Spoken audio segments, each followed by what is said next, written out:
हम सबसे पहले ये न्यूक्लियोफाइल अनायंस हैं, तो इसमें H H प्लस जोड़ देंगे, and then will decide acidity order.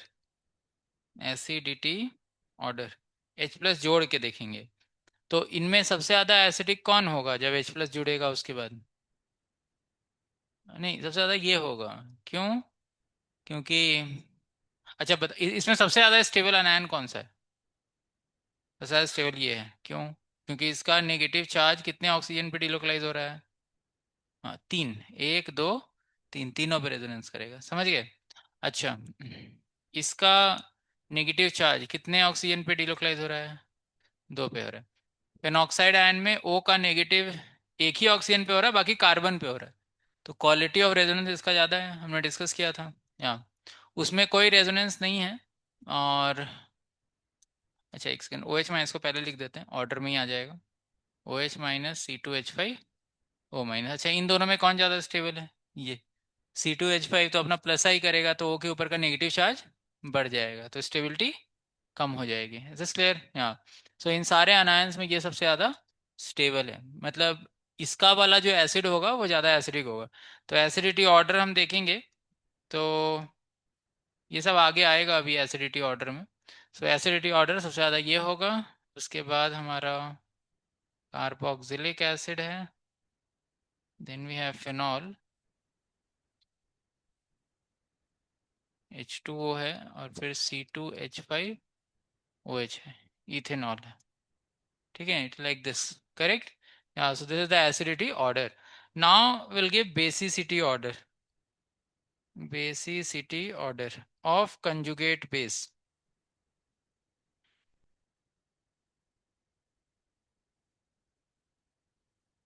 अच्छा तो एक एसिड का क्या होता है? कंजुगेट बेस होता है, ये तो पता ही है आपको, है ना?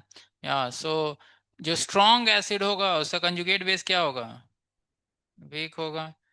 तो इनके कंजुगेट बेस का एसिड बेसिसिटी ऑर्डर इस तरीके से आ जाएगा।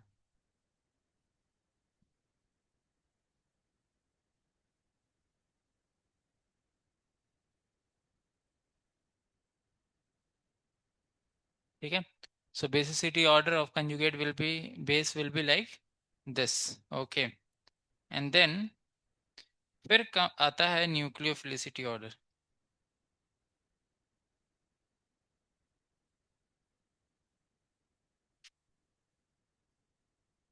अच्छा, अच्छा, न्यूक्लियोफाइल कौन होता है? नहीं, जो जल्दी प्लस पे अटैक करे। अच्छा, न्यूक्लियोफाइल कौन होता है जो जल्दी प्लस पे अटैक करे? अच्छा, इन सब में बोला जाए कि भाई सबके सामने H प्लस रखा हुआ है, क्या रखा हुआ है? कौन सबसे जल्दी H प्लस को पकड़ेगा? C2H5, because this is strongest conjugate base ना। कंजुगेट बेस कौन सा होता है जो H प्लस को पकड़ लेना? अच्छा एसिड मतलब जो H प्लस फेंक दे, मतलब इस अनायन का H प्लस पकड़ने का टेंडेंसी नहीं है। वो खराब एसिड है, मतलब वो H प्लस नहीं फेंकना चाहता, और अगर फेंक भी दिया है तो C2H5O- दोबारा H प्लस को पकड़ लेगा। समझ गए? यही तो मतलब है ना कंजुगेट बेस। ब्रॉन्स्टेड बेस कौन होता है जो H प्लस को पकड़ ले? What is Brønsted acid and base concept?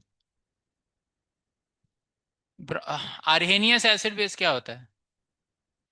जो पानी में H प्लस दे उसको आर्हेनियस एसिड, जो पानी में OH माइनस दे वो आर्हेनियस बेस। वहां पे पानी का कंडीशन होता है। ब्रॉन्स्टेड एसिड बेस क्या होता है? पानी का कंडीशन हटा देता है, और वो बोलता है जो रिएक्शन में H प्लस दे देगा वो एसिड, और जो रिएक्शन में H प्लस पकड़ लेगा वो बेस। समझ गए? सो ब्रॉन्स्टेड एसिड बेस कॉन्सेप्ट में ये कंजुगेट बेस एसिड और कंजुगेट एसिड वाला कॉन्सेप्ट आता है। समझ गए? किस में आता है? ब्रॉन्स्टेड एसिड बेस में। Yeah so when we are talking about conjugate base, we are talking about Bronsted base. So Bronsted base कौन होता है? जो H प्लस पकड़ लेता है। समझ गए? सो इसमें सबसे ज्यादा H प्लस पकड़ने का टेंडेंसी किसका है? C2H5O- का। अच्छा, तो वो H प्लस को पकड़ रहा है, मतलब प्लस पे अटैक कर रहा है, तो सबसे अच्छा न्यूक्लियोफाइल कौन हो गया?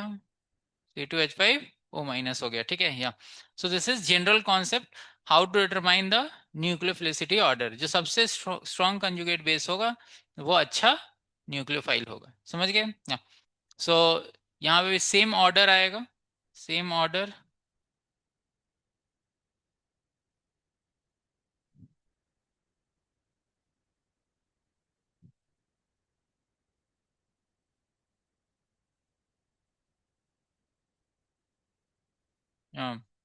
This will be nucleophilicity order.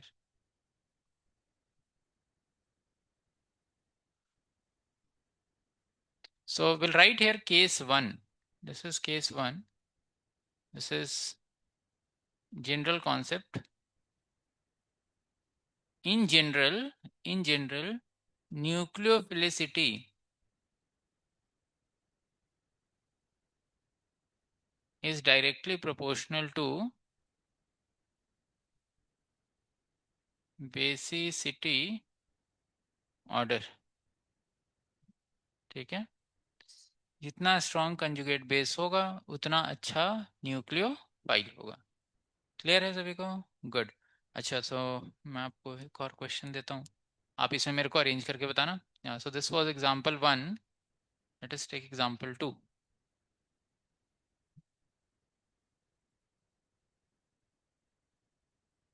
अभी हम बहुत इंपॉर्टेंट चीज डिस्कस कर रहे हैं. मैं हेलो एल्केन हेलोरिन में ये सब दोबारा नहीं पढ़ाऊंगा, है ना? ये सब वहाँ का भी कवर हो रहा है. Yes.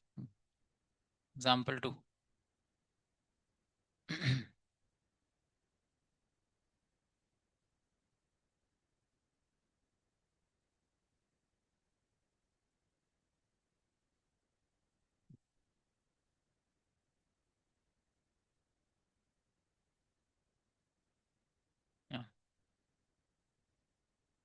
Now to determine the nucleophilicity order.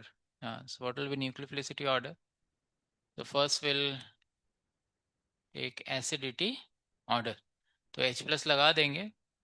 We have CH4, NH3, H2O and HF. So इनमें सबसे अच्छा एसिड कौन होगा? कौन होगा सबसे अच्छा एसिड? तो ये इनऑर्गेनिक का कॉन्सेप्ट है, ये पढ़ रखा है आपने. सो इसमें सबसे अच्छा एसिड कौन होता है? जब हम पीरियड में जाते हैं यहाँ. सो ये कार्बन, नाइट्रोजन, ऑक्सीजन और फ्लोरीन सब किस में है? एक पीरियड के एलिमेंट है. ठीक है, यहाँ पे दो फैक्टर काम कर रहे हैं. एक इलेक्ट्रोनिगेटिविटी का फैक्टर काम कर रहा है और दूसरा बॉन्ड लेंथ का फैक्टर काम कर रहा है. ठीक है, अगर हम बोलेंगे कि कार्बन और हाइड्रोजन का बॉन्ड है, नाइट्रोजन और हाइड्रोजन का बॉन्ड है, तो कौन ज्यादा इलेक्ट्रॉन खींच रहा है इससे? नाइट्रोजन.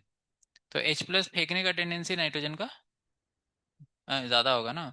अरे H प्लस इलेक्ट्रॉन खींच के H प्लस बाहर कर दे. अभी इसमें बोलो सबसे ज्यादा स्टेबलाइज कौन हो रहा है? F minus. तो सबसे अच्छा एसिड कौन होगा? HF. उस तरीके से भी सोच सकते हो.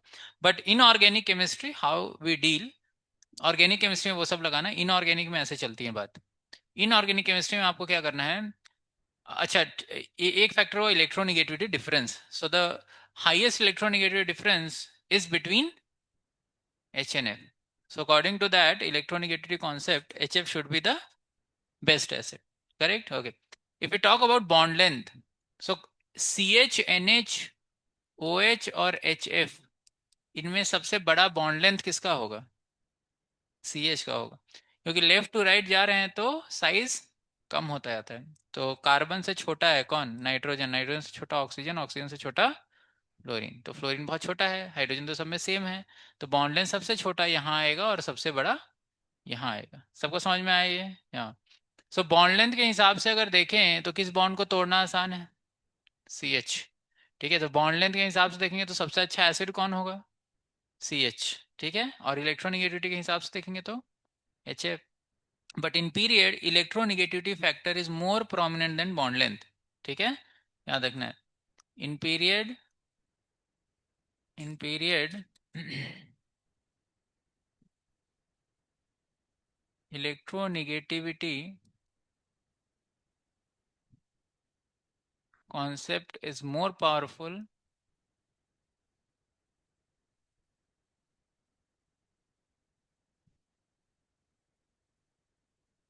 in determining acidity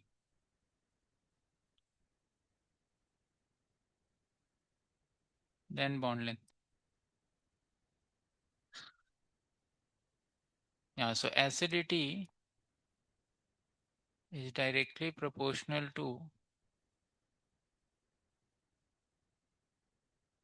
difference है इलेक्ट्रोनिगेटिविटी. ठीक है, तो एसिडिटी ऑर्डर की बात करें तो सबसे एसिडिटी ऑर्डर ऐसे हो जाएगा. सो अब बेसिसिटी ऑर्डर का बात करते हैं, कंजुगेट बेस का। So it will be CH3 minus F minus, like this. Okay, so what will be nucleophilicity order? Will be same as basicity order. हाँ, सबसे अच्छा ये हो जाएगा फिर, like this. न्यूक्लियोफाइल कौन होता है? जो प्लस पे अटैक करता है। न्यूक्लियोफाइल कौन होता है जो, तो इनमें सबसे जल्दी प्लस पे कौन अटैक करेगा? मतलब कहने का मतलब क्या है कि अभी मान लो इन सबके सामने ये CH3Cl है, ठीक है, ये भी घूम रहा है सॉल्यूशन में, चारों घूम रहे हैं, तो कौन इस C पे अटैक करेगा? जो सबसे स्ट्रांग होगा। तो इन चारों में कौन सबसे स्ट्रांग है? CH3 माइनस ना। तो ये यहाँ से अटैक करके इसको बाहर कर देगा। सबको समझ में आया कहाँ पर ये यूज में आएगा? मान लो एक ही सॉल्यूशन में चारों लोग घूम रहे हैं, तो इस तरीके से और भी तरीके यूजेस हैं, मतलब मैं बता रहा हूँ ये स्ट्रेंथ पता करने का, ठीक है। न्यूक्लियोफाइल कौन होता है? वही न्यूक्लियोफिलिसिटी ऑर्डर ना, nucleophile, best nucleophile is this, that's it. Okay, nucleophilicity order means nucleophile के स्ट्रेंथ का ऑर्डर, ठीक है। Okay, done. So this was case one. So case one में एक्चुअली ऐसे बोलते हैं कि when the nucleophilic centre is same, जैसे इसमें न्यूक्लियोफिलिक सेंटर क्या था? सेम था। इसमें क्या था? अलग अलग था, ठीक है। सो इसमें आपको यही कॉन्सेप्ट लगाना है। नाउ ये कॉन्सेप्ट रिवर्स हो जाता है when all the nucleophiles belong to the same group। किसको बिलोंग करते हैं? Same group. तब ये कॉन्सेप्ट उल्टा हो जाता है, ठीक है। So will take case two, so that is exceptional case. In general you have to take case one only. Case two special case है, ठीक है। Case two, when all the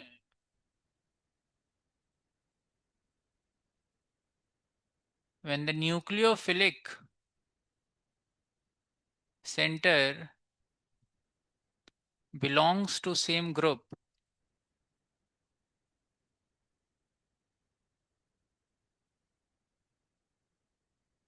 then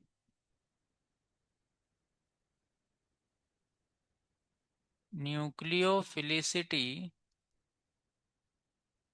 is inversely proportional to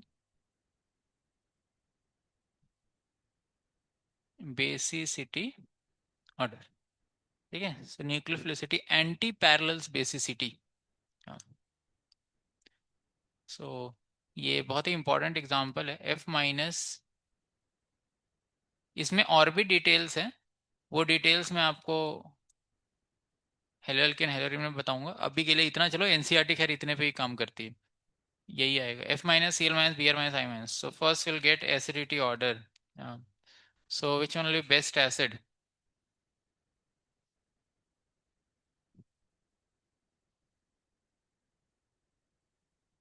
अच्छा, F minus is not acid, H plus जोड़ने के बाद acid है। Yeah सो इन चारों में कौन सबसे अच्छा एसिड आएगा? Again, there are two factors: electronegativity and bond length. So these belong to group. They belong to group. So in group, electronegativity से ज्यादा तेजी से चेंज करता है कौन सा फैक्टर? Bond length. क्योंकि पीरियड में ना बॉन्ड लेंथ इतना चेंज नहीं करता, थोड़ा बहुत चेंज करता है, लेकिन ग्रुप में क्या होता है? अपन सीधा नीचे आ रहे होते हैं, बहुत बड़े बड़े नंबर से एटॉमिक नंबर चेंज होता है, तो साइज में बहुत ज्यादा डिफरेंस आता है, इसलिए bond length is a more prominent factor. So while determining acidity in group,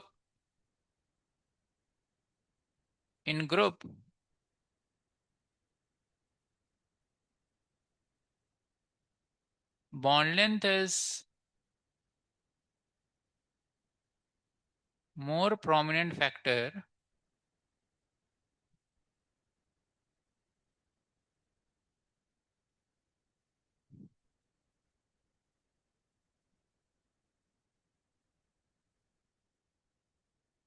than electronegativity।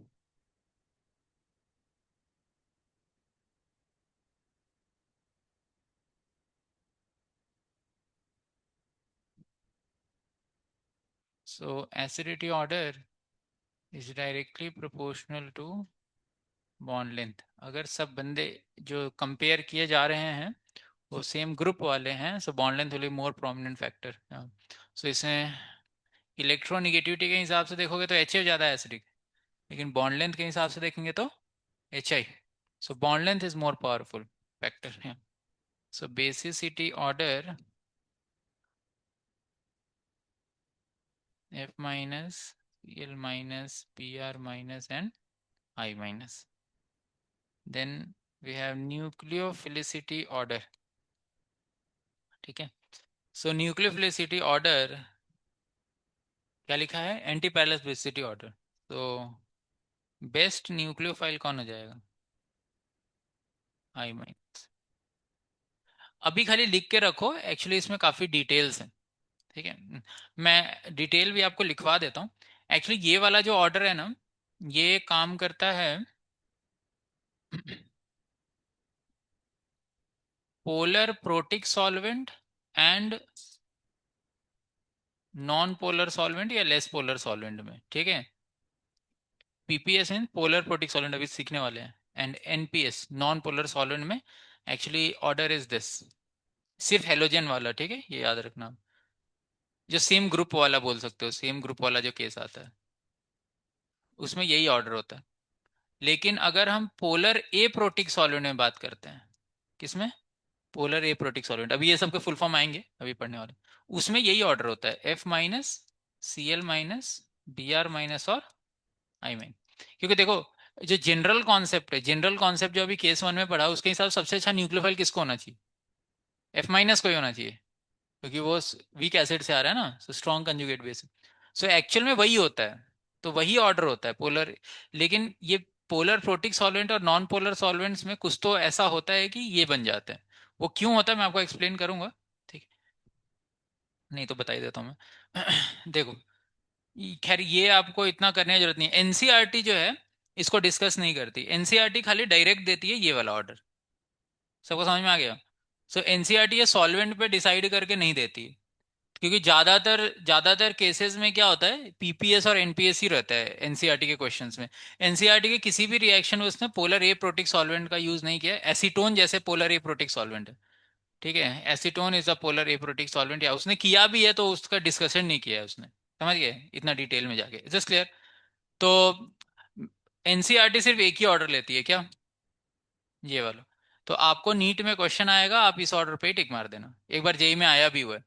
ठीक है, अगर आप क्वेश्चंस करते वक्त आपको मिलेगा, ठीक है, क्या मिलेगा, पोलर ए प्रोटिक सॉल्वेंट देगा और पूछेगा ऑर्डर, तो आप यही ऑर्डर लिखना। आप समझ रहे हो मैं क्या बोल रहा हूँ। Case one is main logic, case one is right logic. So case one says what, strong conjugate will base will be a good nucleophile. ठीक है, सो अकॉर्डिंग टू दैट सबसे अच्छा न्यूक्लियोफाइल किसको होना चाहिए, एफ माइनस, फिर C L minus, B R minus, I minus. ठीक है, लेकिन ये सब जो पोलर प्रोटिक सॉल्वेंट और नॉन पोलर सॉल्वेंट में क्या होता है कि कुछ तो ऐसा होता है जिसकी वजह से ऑर्डर पलट जाता है, और एनसीईआरटी यही ऑर्डर देती है। समझ गए। हाँ, सो आपको अगर ऐसे क्वेश्चन आता है, कोई सॉल्वेंट नहीं देता और डायरेक्ट क्वेश्चन पूछता है, so which order will write this order. ठीक है, लेकिन आप कोई बुक के क्वेश्चन सॉल्व करोगे, है ना, बूस्टर के सॉल्व करोगे, एमएस करोगे, तो वहां पर आपको सॉल्वेंट के साथ पूछेगा, देन यू फॉलो दिस। ठीक है, इसका मैं लॉजिक आपको शॉर्ट में बता देता हूँ। देखो, सॉल्वेंट पढ़ाऊंगा तब बताऊंगा, छोड़ो, अभी आने वाला है solvent, that time will discuss, अभी सॉल्वेंट भी नहीं पता ना। Okay, case two, no this is, अच्छा, सो मैं आपको एक और एग्जांपल देता हूँ, आप मेरे को बताना इसमें क्या होगा ऑर्डर। जैसे ये यही दो क्वेश्चन आए हुए हैं जेई में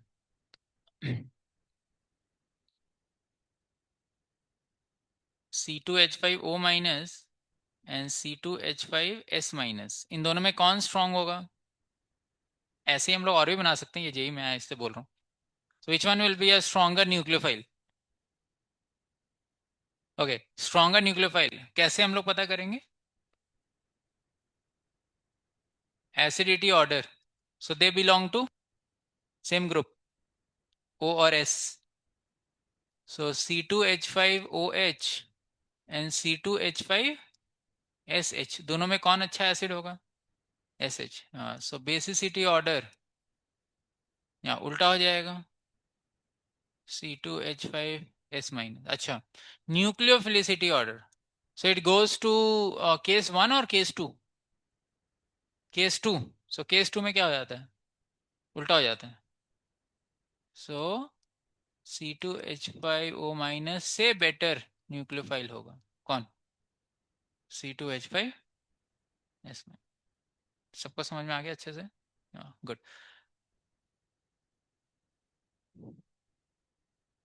डन। सो ये हमारा न्यूक्लियोफिलिसिटी ऑर्डर निकल है ना, सीख लिया हमने। Now second important discussion is on leaving group order, determining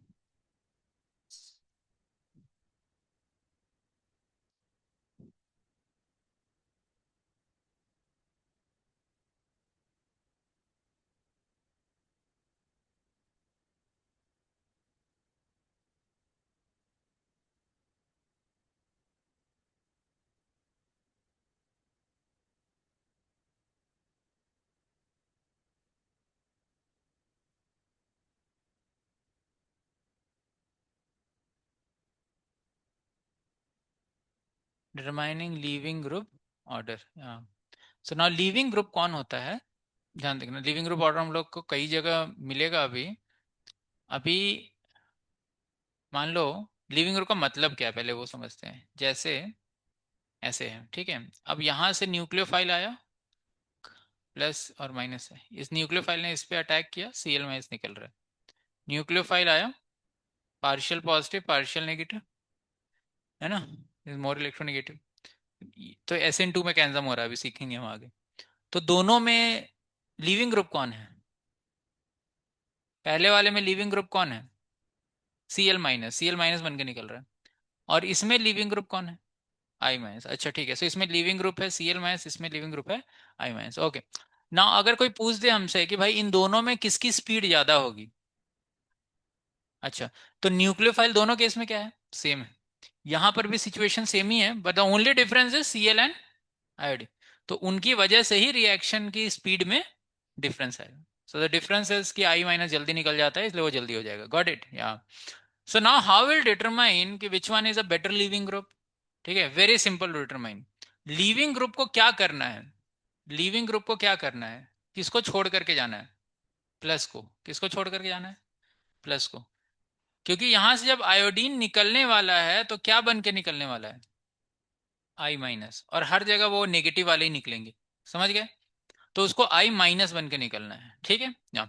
सो अब क्वेश्चन ये आता है, ये लिखने की जरूरत नहीं है अभी आपको, Cl माइनस और आई माइनस ये दो बंदे हैं, ठीक है, दोनों को बोला भाई तुम्हें प्लस को छोड़ के जाना है, किसको छोड़ के जाना है, तो पहले प्लस जोड़ देते हैं दोनों में, ठीक है, HCl Hi, now H has got plus, H has got plus, yes, okay, partial positive है दोनों पे। Cl को बोला जा रहा है तुझे भाई H प्लस छोड़ करके जाना है, क्या छोड़ करके जाना है, H प्लस, और I को भी बोला तुझे H प्लस छोड़ के जाना है, कौन जल्दी छोड़ के जाएगा, I, because Hi is a better acid, Hi is a, तो क्या समझे आप, एक अच्छे एसिड से अच्छा लिविंग ग्रुप आता है, एक अच्छे एसिड से अच्छा, वेरी सिंपल, दो लोग निकलते हुए दिख रहे हैं, दोनों में प्लस जोड़ दो, H प्लस जोड़ दो, मतलब जो अच्छा एसिड बनाएगा उससे क्या आ रहा है, अच्छा लिविंग ग्रुप आ रहा है, ठीक है, very simple, correct, okay.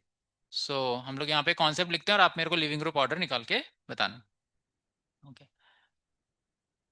Leaving group order is directly proportional to the acidity order, ठीक है, from a good acid we get a good leaving group,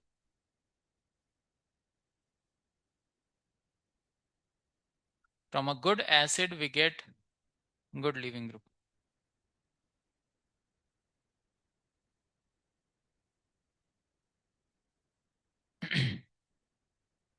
जैसे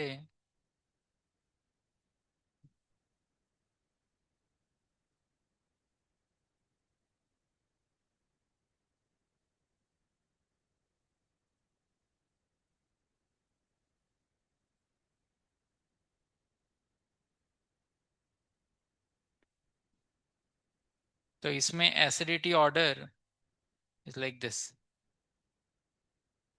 तो एसिडिटी निकालना आप सीख जाओगे अभी आगे।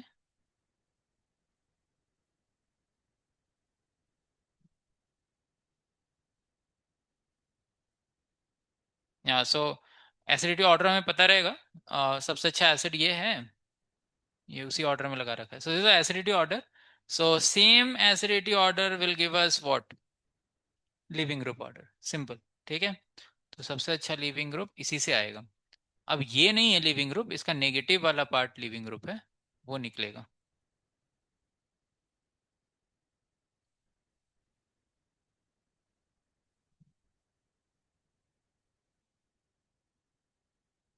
ठीक है, done, simple, good. So this is example one.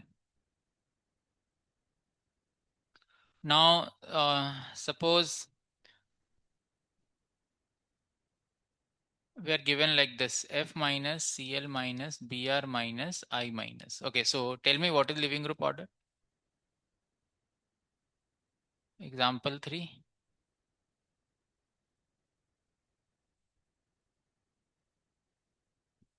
इसमें कोई एक्सेप्शन वेक्सेप्शन नहीं है, सब सेम, एक ही कॉन्सेप्ट ही है।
सो इसमें which is best leaving group?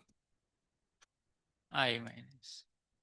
तो अभी आप एक इंटरेस्टिंग चीज देखो, आई जनरली जो अच्छा न्यूक्लियोफाइल होता है वो अच्छा लिविंग ग्रुप नहीं होता, लेकिन आई माइनस क्या है, अच्छा न्यूक्लियोफाइल भी है और अच्छा, क्योंकि उसे वो केस टू में आता है ना, इसलिए एक्सेप्शन आ जाता है। समझ गए? बाकी जैसे इसके केस में देखो, इसमें कौन सबसे अच्छा लिविंग ग्रुप होगा? C S C minus best leaving group होगा। F minus will be best ना, H F is the best acid ना। अरे लिविंग ग्रुप को क्या करना है, अटैक करना है कि छोड़ के बाहर निकलना है? प्लस को छोड़ करके बाहर निकलना है ना। हाँ, सिंपल याद रखो ना, leaving group is acidity order के। तो अब आप देख रहे हो कि एफ माइनस एक अच्छा लिविंग ग्रुप है, लेकिन खराब न्यूक्लियोफाइल है इन चारों में। यस। सो क्योंकि आई माइनस केस टू में आ जाता है ना, वो एक्सेप्शनल केस में, इसलिए वो अच्छा लिविंग ग्रुप भी बन जाता है और अच्छा न्यूक्लियोफाइल भी बन जाता है। I think this clear, correct? हाँ, okay. Now we are discussing different types of solvents. So पहला सॉल्वेंट वो सिंपल है, polar protic solvent. Polar protic क्या होते हैं? जो पोलर हों और क्या देते हैं, प्रोटिक इज प्रोटॉन, प्रोटॉन है ना, प्रोटॉन को कहते हैं। हाइड्रोजन में क्या होता है? हाइड्रोजन में क्या होता है? Atomic number one, mass number one. Electron कितने होते हैं हाइड्रोजन में? एक। न्यूट्रॉन कितने होते हैं? एक। न्यूट्रॉन एक भी नहीं होता। और प्रोटॉन कितने होते हैं? एक होता है। तो हाइड्रोजन में एक इलेक्ट्रॉन और एक, अभी हाइड्रोजन से एक इलेक्ट्रॉन निकल गया और वो क्या बन गया, H+, क्या बन गया, H+। तो H+ में सिर्फ क्या बचा, बस एक प्रोटॉन बचा। तो एक्चुअली H+ और कुछ नहीं है, एक प्रोटॉन ही है, क्या है, इसीलिए प्रोटिक हम लोग बोल रहे हैं, प्रोटिक डिनोट्स H+। ठीक है, तो जो H+ दे सकता है उसको कहते हैं polar protic solvent. Second is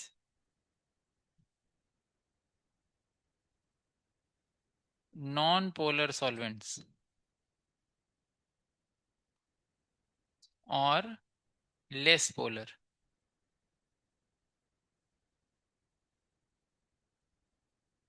non polar solvent means dipole moment should be equal to 0.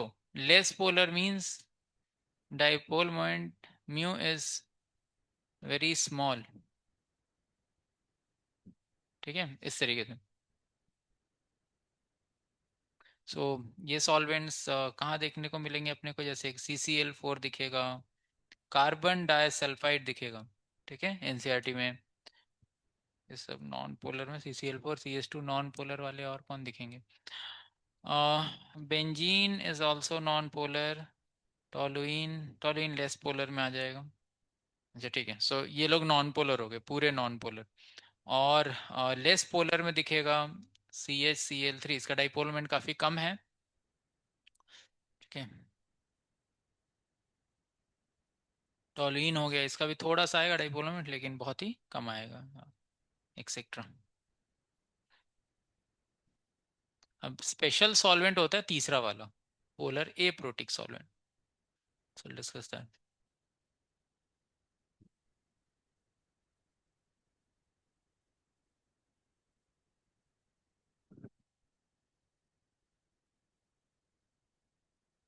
Third one is, अगर कुछ रह गया होगा तो आप लोग PDF से लिख लेना, पोलर ए प्रोटिक सॉल्वेंट। अच्छा, पोलर ए प्रोटिक सॉल्वेंट क्या होता है, polar solvents, polar solvents which do not give H+, मतलब वो H+ नहीं दे सकते। सो इसमें बहुत सारे एग्जांपल्स हैं। फर्स्ट इज DMSO, डायमिथाइल, ये जेई में दोबारा आया है, सल्फो ऑक्साइड।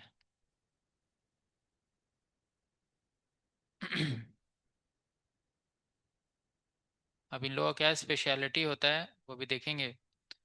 अच्छा, एनसीईआरटी में ऐसा सॉल्वेंट कौन सा यूज़ किया गया है, एसीटोन। एसीटोन एकदम इसी के जैसा है, उनकी क्या खासियत है अभी हम डिस्कस करेंगे। CH3 C double bond O ऐसे लगा हुआ है।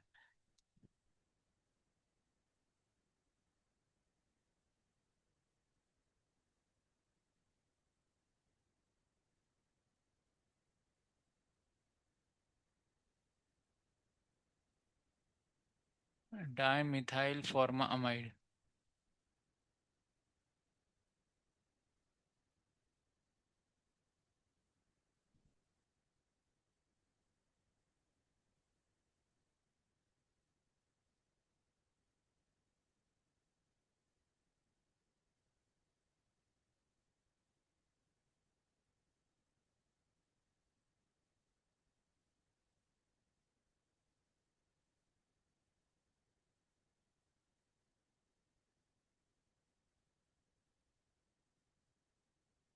Ether, ether is also this kind of solvent only.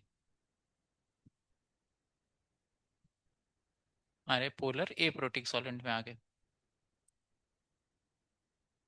जो कॉन्सेप्चुअल पार्ट है ना, जो बेसिक चीजें हैं उसको हम पूरा पढ़ रहे हैं, बाकी फिर रिएक्शन जब आएंगे then will be NCERT centered. ठीक है, हाँ, क्योंकि लॉजिकल जो सेक्शन रहता है, बेसिक चीजें वो सब पढ़ना चाहिए अच्छे से, ताकि आगे अच्छे से समझ में आए, कोई भी क्वेश्चन मिला तो हम रिलेट कर पाए। ठीक है, done.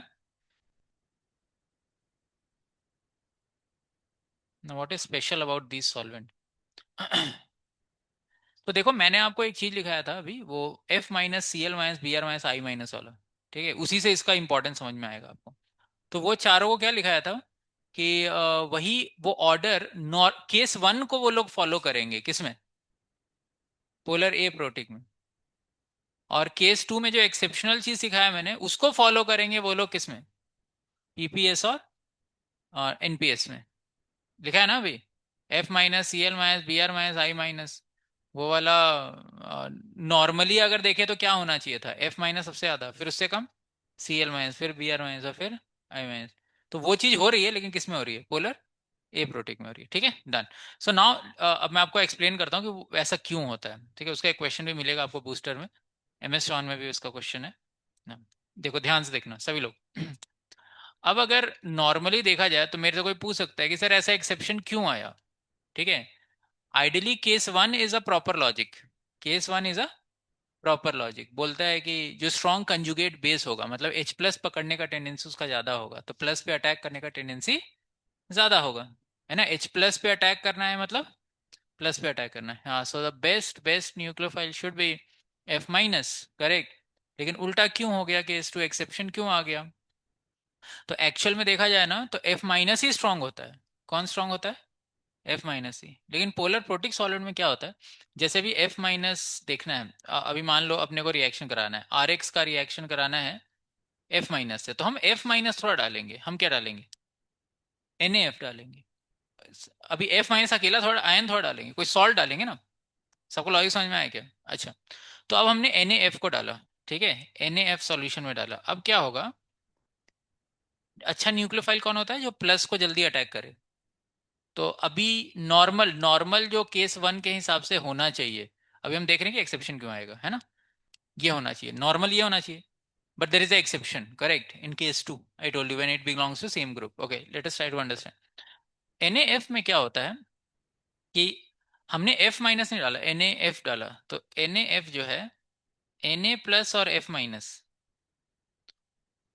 And we have put it in polar protic solvent, suppose किस में डाल दिया, पोलर प्रोटिक सॉल्वेंट में डाल दिया, ठीक है। तो पोलर प्रोटिक सॉल्वेंट में क्या होगा, ये जो अपना F- है वो काफी छोटा है और उसका पॉजिटिव के तरफ बहुत अट्रैक्शन है। तो F- को ये जो वाटर है ना वो पकड़ लेगा, तो F- उतना फ्रीली अटैक नहीं कर पाएगा। और F- का इंटरेक्शन पानी से क्या होगा, बहुत ज्यादा होगा, क्योंकि इंटेंसिटी नेगेटिव का बहुत ज्यादा है, समझ गए क्या। तो पानी ही उसको पकड़ लेगा, तो पानी ही पकड़ लेगा, तो वो फिर जिस पे अटैक करना है उस पे अच्छे से अटैक नहीं कर पाएगा, ठीक है, डन, ओके। Na+ को भी पानी ने पकड़ रखा है, F- को भी पानी में पकड़ रखा है, तो इसलिए F- का पावर कम हो जाता है, और फिर ऐसे ऐसे पावर बढ़ता जाता है, समझ गए ना। I- का इंटरेक्शन कम होता है तो I- ज्यादा फ्री होता है। सॉरी सॉरी, एक सेकेंड, हाँ राइट, करेक्ट, ठीक मैंने बोला ना, हाँ मैंने सब ठीक बोला। I- या बेस्ट, करेक्ट, I- बेस्ट हो गया फिर, correct order, okay. Now let us go to non polar solvent, ठीक है, non polar solvent, perfect, okay. So non polar solvent में क्या है, CCl4 है, ठीक है। अभी इसका डाइपोल मोमेंट 0 है, तो इसको ना तो Na+ से कुछ लेना देना है ना F- से, ठीक है। तो दोनों इधर उधर घूम रहे हैं अपना। तो अब क्या है, F- जा रहा है अटैक कर रहे हैं, F- जा रहा है अटैक करने, किस पे, वो जिधर अटैक करने के लिए उसको भेजा है ना, इसी भेजा है ना। तो ये F- जा रहा है इसे अटैक करने, लेकिन इसको कौन पकड़ लेगा, Na+, क्योंकि Na+ भी अभी फ्री घूम रहा है ना, उसका कोई इंटरेक्शन नहीं। तो Na+ जो है F- को खींच लेगा, तो F- उतने अच्छे से अटैक, और Na+ I- को उतना नहीं खींचेगा, क्योंकि I- का इंटेंसिटी क्या है, कम है, बड़ा साइज है उसका, समझ गए। इसीलिए I- ज्यादा फ्री हो जाएगा। इसीलिए पोलर प्रोटिक और पोलर ये नॉन पोलर सॉल्वेंट में कौन ज्यादा पावरफुल हो गया, I-। और वो क्या हो गया, उल्टा हो गया। ऐसे कौन ज्यादा पावरफुल था, ऐसे कौन ज्यादा पावरफुल है, F- ही ज्यादा पावरफुल है। लेकिन पोलर प्रोटिक में क्या हो रहा है, F- पानी से इंटरेक्ट हो जा रहा है, इसलिए पानी पकड़ ले रहा है उसको, तो जहां अटैक करना है वहां असली में अटैक नहीं कर पा रहा है, इसलिए इसका पावर कम हो गया। और दूसरा यहाँ पर क्या हो रहा है, Na+F- दोनों फ्री है, तो F- अटैक करने जा रहा है, लेकिन उसको Na+ खींच ले रहा है, इंटरेक्शन स्ट्रांग है, तो इसलिए F- का पावर कम हो जा रहा है, समझ गए। अच्छा, पोलर ए प्रोटिक सॉल्वेंट की खासियत क्या होती है, क्यों कम खींचेगा? अरे छोटी जगह में नेगेटिव चार्ज होता है, छोटी जगह में चार्ज है, और बड़ी जगह में उतना ही चार्ज है। कौन ज्यादा पावरफुल है? छोटी जगह में, जैसे आप सूरज की रोशनी है उसको लेंस से कंसंट्रेट करोगे तो एक ही जगह पड़ेगा, तो उसका पावर क्या होगा? ज्यादा होगा ना। उसी तरीके से छोटी सी जगह में नेगेटिव चार्ज है तो उसका इंटेंसिटी क्या है? ज्यादा होगा। बड़े में तो बिखर जाएगा। वही तो रेजोनेंस में होता है। रेजोनेंस में क्या होता है? डीलोकलाइजेशन। चार्ज है, बिखर गया तो उसका पावर कम हो गया, उस तरीके से। ओके। पोलर ए प्रोटिक में क्या होता है? पोलर ए प्रोटिक सॉल्वेंट की खासियत क्या होती है? जैसे मैंने एसीटोन और ये सब लिखाया, कार्बन पे पार्शियल पॉजिटिव है और ओ पे क्या है? Partial. So this is polar, but now this can not give H plus, this can not give H plus नहीं दे सकता। एच प्लस कब होता है? जब ओ के साथ लगा होता है तब वो खींच लेता है, एच प्लस निकल जाता है, समझिए ना। इसमें कार्बन थोड़ा देगा H plus. Okay. So this is polar A protic solvent, this is polar but it can not give H plus ना। ये पोलर ए प्रोटिक का खासियत क्या होता है? जब आप NaF डालोगे ना, क्या डालोगे? NaF ऐसे सॉल्वेंट में, यहाँ पानी की जगह क्या ले लिया हमने? पोलरेट प्रोटिक सॉल्वेंट मान लो। तो ये क्या करेगा? Na+ को पकड़ लेगा। किसको पकड़ेगा? लेकिन ये F- को नहीं पकड़ पाएगा। क्यों? क्योंकि F- को पकड़ने के लिए C से इंटरेक्शन होना चाहिए, और C के बगल में क्या लगे हुए हैं? दो दो बड़े ग्रुप लगे हुए हैं, तो F- को ये नहीं पकड़ेगा। समझ में आया क्या? तो ये जो एसीटोन है, ये एसीटोन Na+ को पकड़ लेगा। तो Na+ को पकड़ लेगा तो कौन फ्री हो गया? F-। तो अब NaF डालो, NaCl डालो, NaBr डालो, Na डालो, चारों को डाल दो इसी में, तो Na+ को तो पकड़ लिया। तो F-Cl-Br-I- को कोई पकड़ने वाला, तो उनमें सबसे ज्यादा पावर किसका है? F- का है। इसीलिए उसका पावर सबसे ज्यादा आ रहा है। किसमें? पोलर ए प्रोटिक सॉल्वेंट। लेकिन पोलर प्रोटिक और नॉन पोलर में F- भी फंस जाता है, इसीलिए, है ना, वो वीक हो जाता है। I think this clear, correct. लेकिन एनसीईआरटी मैंने बताया कि एनसीईआरटी ऐसा कुछ नहीं बोलती। एनसीईआरटी डायरेक्ट खाली वही ऑर्डर यूज करती है, समझ गए? जेई में एक बार क्वेश्चन आया था कि what is the order of nucleophilicity, ये वाले ऑप्शन पे टिक मार देना है। सॉल्वेंट नहीं दिया है तो इस ऑप्शन को टिक मार देना है, और वो नहीं देगा, ठीक है, क्योंकि एनसीईआरटी ऐसा कोई डिस्कशन नहीं करती है, ठीक है। फिर ये मैंने ये बता दिया आपको, क्योंकि कहीं जगह आप बुक्स में ये क्वेश्चन देखोगे सॉल्वेंट के हिसाब से चेंज कर देगा, तो इसलिए मैंने लिखवा दिया आपको। Done. So now we have discussed all type of solvents. So solvent you understood why they are polar aprotic. हाँ। So polar है, और ये क्या है? aprotic है। So what is special about this polar aprotic solvent? ये लिख लेते हैं, क्योंकि इसी से हमें ना आगे अभी SN2 में एक फायदा होगा। this solvent, this solvent catches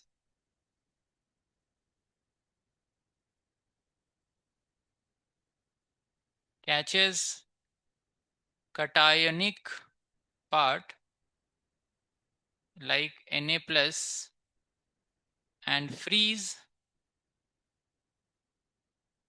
anionic part like F-Cl-Br- I-, ऐसे इनको फ्री कर देगा। लाइक I- लिख देता हूँ मैं, ठीक है। प्लीज, उसके साथ इंटरेक्शन नहीं होता है। Therefore increasing strength of nucleophile, increasing strength of nucleophile, nucleophile का स्ट्रेंथ क्या होगा? बढ़ जाएगा। क्यों बढ़ जाएगा? अभी देखो, यहां पर I- को जाना था अटैक करने, किस पे? सी पे। I- जाना चाहता था लेकिन Na डाला है। I- अकेला थोड़ा डालेंगे, Na डालेंगे ना। फिंकलस्टीन रिएक्शन किया तो क्या डाला आपने? Na डाला। आई थोड़ा डाला सिर्फ, समझ में आया? तो I- जाना चाहता है इस पे अटैक करने, लेकिन इसको कौन खींच ले रहा है? लेकिन ऐसे सॉल्वेंट में अगर कराएंगे तो Na+ को कौन पकड़ लेगा? ये सॉल्वेंट। तो I- क्या हो जाएगा? फ्री हो जाएगा। तो I- का जो अटैक करने का पावर है वो बढ़ जाएगा। It increases strength of nucleophile. So ऐसे रिएक्शंस जिसमें जो रिएक्शन डिपेंड करते हैं स्ट्रेंथ ऑफ न्यूक्लियोफाइल पे, ऐसे सॉल्वेंट में कराने पे उन रिएक्शंस की स्पीड बढ़ जाती है, समझ गए? सो ऐसा होगा SN2 E2, ये सब ऐसे सॉल्वेंट में ज्यादा तेजी से होते हैं। या so and what is the logic here कि CH3 C double bond O, और मैंने जो भी एग्जांपल दिए हैं वो उसी तरह के हैं सारे। Na+, इसका कटाइनिक पार्ट इंटरेक्ट नहीं कर पाएगा क्योंकि उसके बगल में दो दो क्या लगे हुए हैं, बल्कि ग्रुप लगे हुए हैं।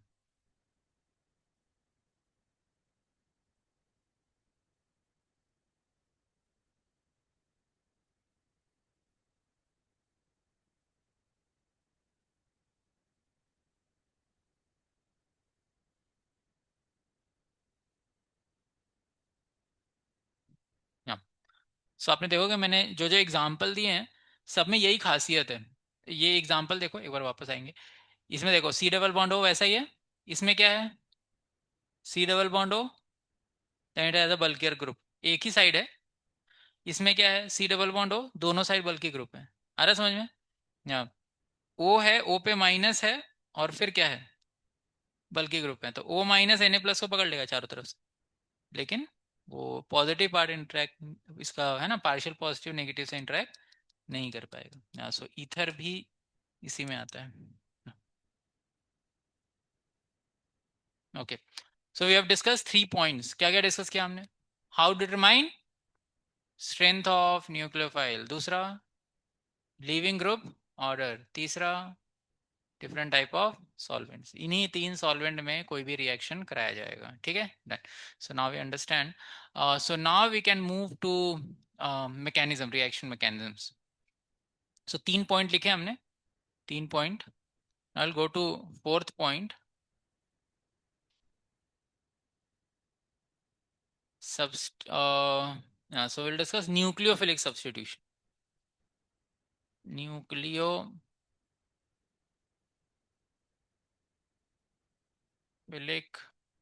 substitution, ठीक है।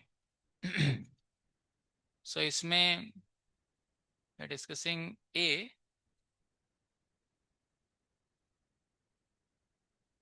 part A is SN1 reaction. We'll discuss SN1 first. Substitution nucleophilic unimolecular. आपका केमिकल काइनेटिक्स हो गया ना?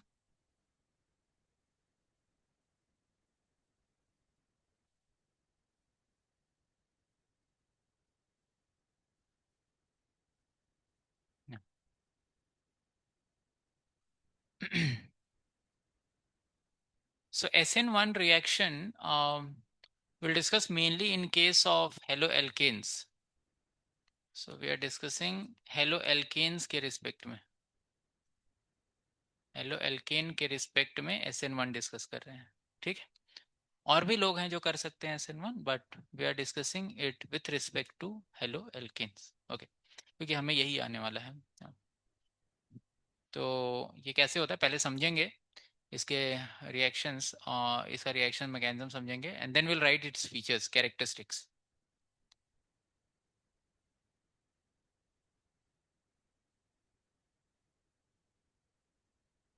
Cl है।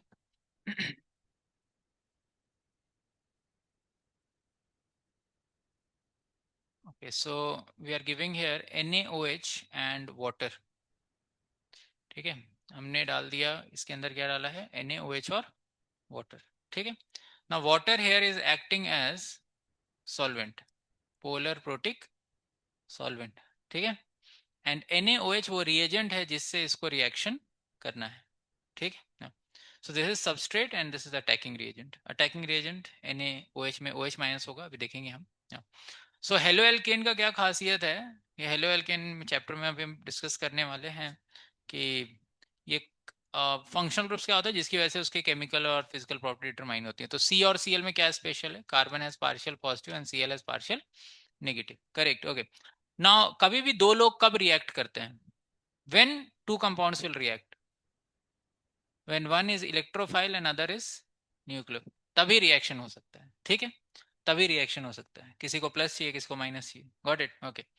तो यहां पर C और Cl में पोलैरिटी टाइप बन गया है, ठीक है। तो Na+ और OH-, यहाँ पे जो OH- है वो देख रहा है कि C के ऊपर मैं अटैक कर सकता हूँ, लेकिन ये C के ऊपर अटैक करने के लिए बहुत ज्यादा हिंड्रेंस है, स्टेरिक हिंड्रेंस है, बहुत भीड़ है, ठीक है। तो ये अभी अटैक नहीं कर पाएगा, ठीक। लेकिन क्योंकि ये पानी हमारा पोलर प्रोटिक सॉल्वेंट है, सो पोलर जैसे जैसे आप अगर किसी ने पूछा HCl इज अ एसिड, या when it will release H+, when it is in gaseous state can it release H+? No. HCl को जब किस में डालोगे आप? पानी में। तो पानी में डालने पे क्या होता है, H और Cl है, इस पे पार्शियल पॉजिटिव है, Cl है पार्शियल नेगेटिव, तो जो नेगेटिव वाला पार्ट है उसमें पानी का कौन सा पार्ट इंटरेक्ट करने लगेगा? पॉजिटिव वाला, और इसके साथ खींचने लगेंगे लोग, समझ गए।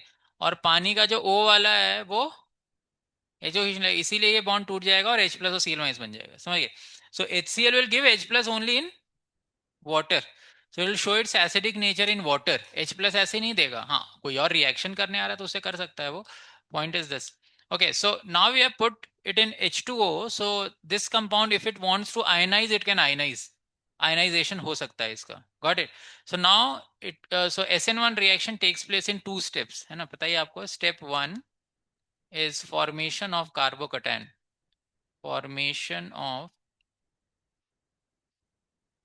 carbocation. Formation of carbocation. So यहाँ पर जो हमारे पास ये जो लगा हुआ है यहाँ पे Cl. Now this will ionize और यहाँ पे बॉन्ड टूट जाएगा and we will get CH+ और Cl माइनस यहाँ से निकल जाएगा, ठीक है, perfect. So this is our step 1 and this is rate determining step of this reaction. क्यों है रेट डिटरमाइनिंग स्टेप? क्योंकि एक अनस्टेबल सा कार्बोकेटायन फॉर्म हो रहा है, ठीक है। अच्छा, स्टेप 2। और ऐसा होने की टेंडेंसी कब ज्यादा है?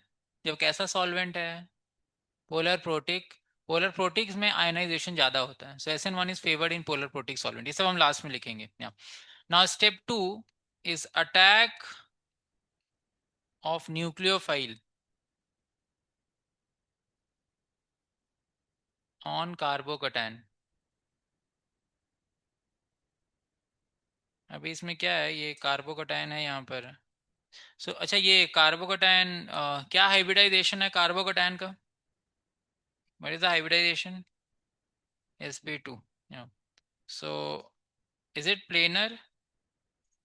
Yes it is planar. तो अभी OH माइनस अटैक कर रहा है, तो OH माइनस के पास क्या ऑप्शन है? ऊपर से भी अटैक कर सकता है और नीचे से भी। सो सपोज कि Cl जो था ना वो ऊपर लगा हुआ था, कहाँ लगा हुआ था? तो Cl ऊपर से निकल गया, ऊपर लगा हुआ था और ये तीनों नीचे थे ऐसे ट्राइपॉड की तरह। सो अब जब OH माइनस अटैक कर रहा है तो 50% हम बोलेंगे रिटेंशन हो रहा है। रिटेंशन का मतलब क्या है? जिधर से Cl निकला है उधरी से OH आ रहा है। सी यहाँ पर अभी उतना मैटर नहीं कर रहा बिकॉज OH लगने के बाद जो कार्बन जो है कायरल नहीं हो रहा। But when this carbon will become what? Chiral. जैसे यहाँ CH3 की जगह क्या C2H5 होता है, C3H7 होता है और फिर ऐसा रिएक्शन होता है। सो एट दैट टाइम वो मैटर करता है कि OH किधर से अटैक कर रहा है, ठीक है। वैसा एग्जाम्पल अभी हम देखेंगे। So at least will discuss this part कि 50% रिटेंशन हो रहा है। रिटेंशन मतलब जिधर से हमारा जो है, हाँ Cl निकला था उधर ही से कौन लग रहा है? OH, इस तरीके से। एंड 50% इन्वर्जन हो रहा है।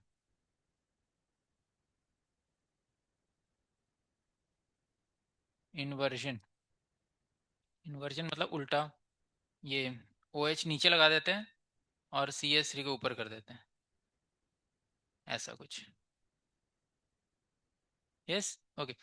सो in SN1 we have 50% retention and 50% inversion. Okay, now will write characteristics और कैरेक्टरिस्टिक लिखते लिखते अपने को सब समझ में आएगा।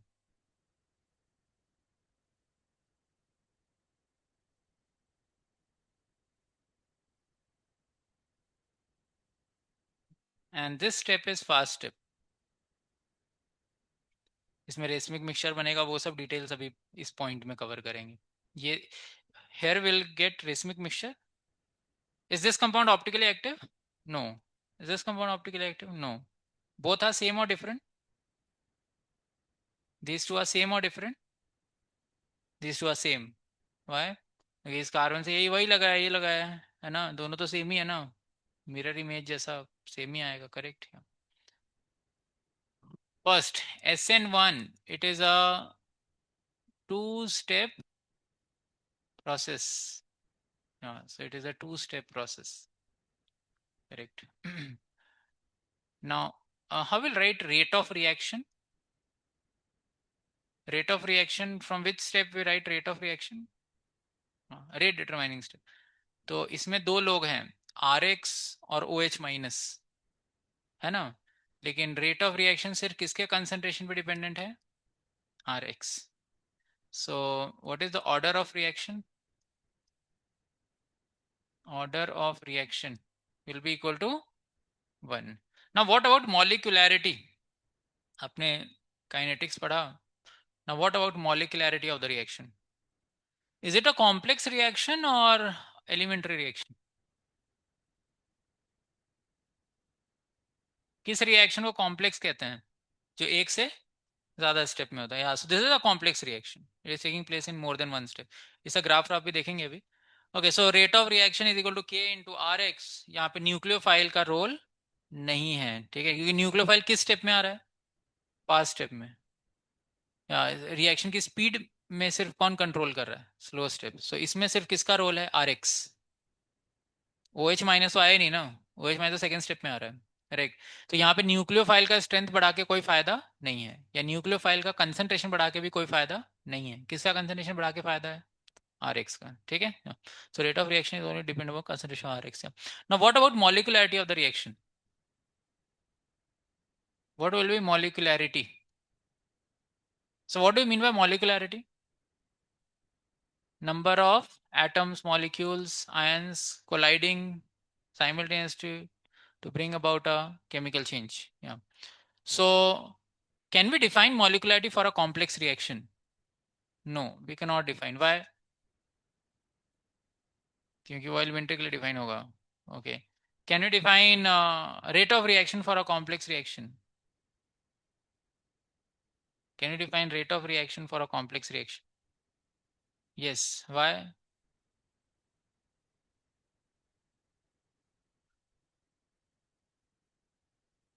Can you define rate of reaction for a elementary reaction? Yes. Okay. See, ध्यान से सुनना सभी लोग. Rate of reaction can be determine for elementary as well as complex reaction, ठीक है. अच्छा, रेट ऑफ रिएक्शन क्यों डिटरमाइन कर पाते हैं? ध्यान से सुनो. अभी जैसे रिएक्शन हो रहा है, मान लो एक मोल रिएक्ट करने के लिए, एक मोल रिएक्शन करने के लिए हमको 1 सेकेंड लगा, ठीक है. So this is the rate of, 1 second नहीं, 60 सेकेंड्स लगा. कितना लगा? 60 seconds. Okay. So now this is the speed. 1 mole reaction is completed in 60 seconds. But out of this, this step is taking 59.99 seconds. कितना ले रहा है? 59.99. And this is taking 0.01 seconds. Okay. Okay. Yeah. So एक मोल के terms में देखें तो इसकी स्पीड कितनी है? 59.99 सेकेंड. इसकी स्पीड कितनी है? 0.01 सेकेंड्स. ओके. तो किसी ने पूछा इस स्टेप का स्पीड क्या है? 59.99 सेकेंड्स 1 मोल करता है ये. इसकी स्पीड क्या है? 0.01 सेकेंड. लेकिन ओवरऑल अगर पूछा गया, so we'll go for this.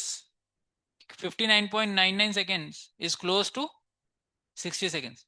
So overall speed is 60 seconds, but this is quite close to 60 seconds. Yeah, so we have determined rate of reaction for elementary as well as complex. सबको समझ में आया ये? Okay, yes. अब ठीक है, सो that is about rate. इसीलिए rate हम कॉम्प्लेक्स के लिए डिफाइन कर सकते हैं, क्योंकि जो कॉम्प्लेक्स का रेट होता है पूरे रिएक्शन का, वो उसके रेट डिटरमाइनिंग स्टेप के इक्वल ही होता है ऑलमोस्ट, ठीक है. अच्छा, मॉलिक्युलरिटी में क्या, अगर पूछूं स्टेप 1 का मॉलिक्युलरिटी क्या है तो क्या बताएंगे? 1. अच्छा, स्टेप 2 का 2, ठीक है. तो what is the molecularity of the overall reaction? No, we can not determine. अभी ओवरऑल के लिए कैसे बोलोगे आप? मॉलिक्युलरिटी का मतलब क्या है? कितने मॉलिक्यूल टकरा के कुछ केमिकल रिएक्शन कर रहे हैं. तो step 1 is elementary, this is elementary, but both are taking place in this reaction, so it's a complex reaction. So इसका कितना है, 1 है मॉलिक्यूल, इसका कितना है 2। इसलिए आप ओवरऑल रिएक्शन का कोई मॉलिकुलरिटी नहीं बता सकते। सबको समझ में आया? लेकिन इसमें हम मॉलिकुलरिटी 1 ही बोल देते हैं, और वो किसका मॉलिकुलरिटी होता है, रेट डिटरमाइनिंग स्टेप का होता है। समझ गए?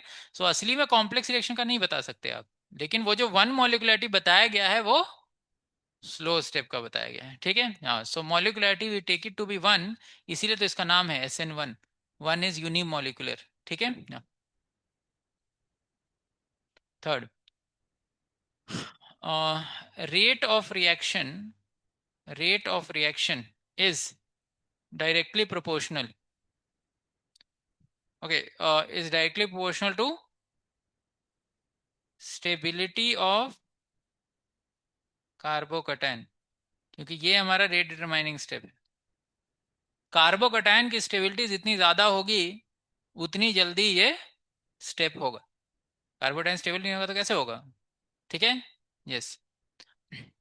सो बाकी आपको ऑर्डर निकालना आता ही है कार्बोकैटायन की स्टेबिलिटी का, है ना? Now fourth, rate of reaction, rate of reaction is directly proportional to leaving group order। अभी Cl लगा है, Br लगा है, F लगा है, I लगा है, किसमें जल्दी निकलेगा? I के केस में। समझ गया ना? तो इसमें ऑर्डर क्या होगा, Rf से ज्यादा होगा RCl, RCl से ज्यादा RBr, RBr से ज्यादा RI, गिवन दैट सब SN1 कर रहे हैं। ठीक है। Fifth, rate of reaction is independent